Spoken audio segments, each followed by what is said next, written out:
সর্বশেষ যে লোকটা জান্নাতে যাবে তাকে আল্লাহ তাআলা জাহান্নামের আগুনে পোড়াতে পোড়াতে ছাই বানিয়ে ফেলবে। আল্লাহ বলবেন, জিব্রাইল যাও একটু দেখো, একটা মাত্র সেজদা দিয়েছে আমাকে, এরকম কাউরে পাওয়া যায় কিনা। পাটি চালান দিয়ে দেখো পাওয়া যায় কিনা। খুঁজে খুঁজে কাউরে পাবে না। আল্লাহ বললেন, আবার দেখো, খুঁজে খুঁজে একজনকে পাবে। সামান্য ইমানের ছিটে ফোঁটা তার অন্তরে ছিল। আল্লাহ বলবেন, যেহেতু ছিটে ফোঁটা আছে, অনেক মায়ের খেয়েছে, ওকে বের করে জাহান্নাম থেকে বের করে একটা নির্ধারিত দূরত্বে রেখে দাও। রেখে দেওয়া হবে, কিন্তু জাহান্নামের আগুনের লেলিহান শিখাতে তার গা ঝলসে যাবে। সে আল্লাহর ডেকে বলবে, মাবুদ তোমার কাছে আমি কিছু চাই না, জাহান্নাম থেকে তুমি আমাকে বের করেছো, জীবন নদীর পানি তুমি আমার গায়ের মধ্যে ঢেলে দিয়েছো, আমি আবার সজীবতা ফিরে পেয়েছি, আমি তোমার কাছে জান্নাত চাই না, শুধু নিরাপদ একটা দূরত্বে আমাকে রেখে আসো, যাতে জাহান্নামের আগুন আমারে কষ্ট দিতে না পারে। আল্লাহ, আমি কিন্তু তোমার কাছে জান্নাত চাই না। কি চাই না? কি চাই না? জান্নাত চাই না, কিন্তু জাহান্নামের আগুন আমারে কষ্ট দিচ্ছে, এতটা দূরত্বে রাখো যাতে জাহান্নামের আগুন আমার গায়ে না লাগে।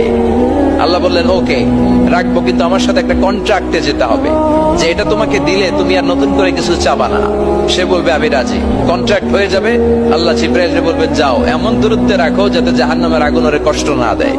রেখে আসা হবে। অনেক দিন সে ওখানে আনন্দে থাকবে, আল্লাহ শুকরিয়া করবে। সে মনে মনে বলবে, বেঁচে গিয়েছি, আমি বেঁচে গিয়েছি, জীবনে আর কিছু চাই না, জাহান্নাম থেকে আমি বেঁচে গিয়েছি।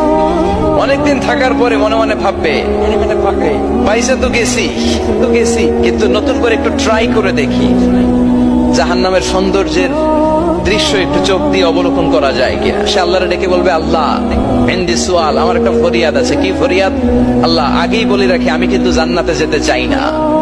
আল্লাহ বলবেন, কি চাও? সে বলবে, আল্লাহ তোমার জান্নাতটা তুমি কত সুন্দর করে বানিয়েছো, আমি একটা নজর শুধু দেখতে চাই।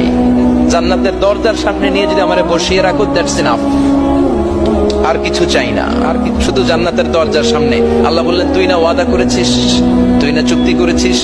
সে বলবে, আল্লাহ আমারে হতভাগা বানাইয়া তোমার কি লাভ? সুবহানাল্লাহ পড়েন,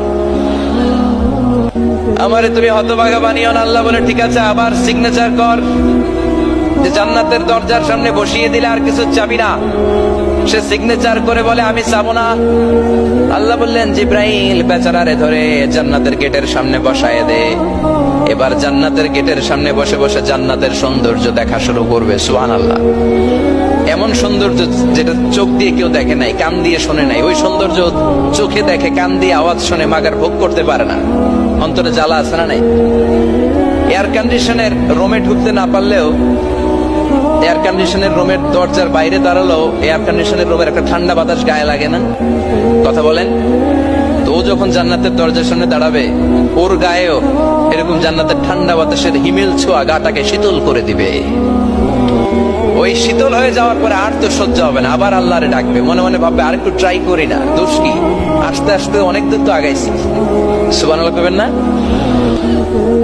এবার আল্লাহরে বলবে, আল্লাহ ইনদি সুআল, আল্লাহ তুমি যদি কোনো বিষয়ে নতুন করে ডিসিশন নাও, তোমারে জিজ্ঞেস করার মতো কি কেউ আছে? আল্লাহ বলে, না, আমি তো সব রাজার বড় রাজা, মহারাজা, আমার উপরে তো কারো কথা চলে না। ওই হতভাগা লোকটা বলবে, আল্লাহ এত সুন্দর জান্নাত তুমি বানালাম, চোখ দিয়ে সৌন্দর্য দেখি, কান দিয়ে আওয়াজগুলো শুনি, হুর আর গেলমান হেঁটে বেড়ায়, এত সুন্দর জান্নাত চোখ দিয়ে দেখি, ঢুকতে পারি না, আমারে কষ্ট দিয়ে তোমার কি লাভ?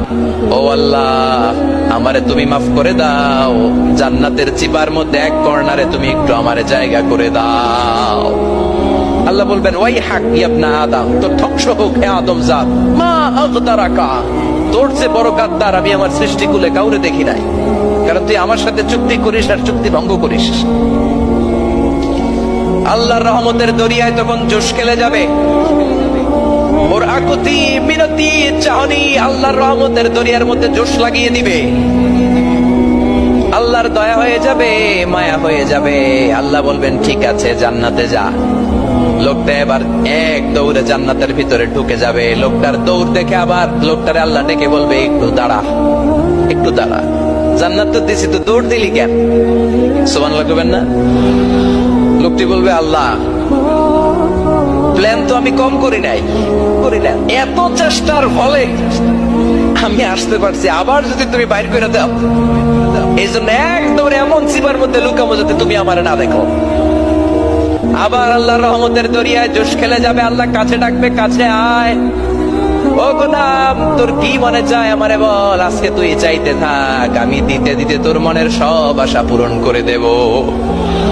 লোকটা খুশি হয়ে বলবে, আল্লাহ আমারে এটা দাও, বাড়ি দাও, গাড়ি দাও, নারী দাও, এটা দাও, ওটা দাও, একের পর এক চাইতে থাকবে, আল্লাহ সব তারে দিতে থাকবে। চাইতে চাইতে লোকটার সব চাওয়া যখন শেষ, সে বলবে, আল্লাহ আর আমার চাওয়ার কিছু নাই। আল্লাহ বলেন, নো, এত তাড়াতাড়ি যে তুমি খেলা শেষ করতে পারবা না মানুষ, আমার সাথে তোমার এই খেলা আরো লম্বা সময় চলতে হবে, তোমার অনেক কিছু চাইতে হবে। তুই আজকে চাইতে চাইতে তোর সব চাও আমার কাছে বলবি, আর আমি দিতে দিতে তোর জীবন ধন্য করে দেব। সে আবার চাইতে শুরু করবে, আল্লাহ এটা দাও, ওটা দাও, ওটা দাও।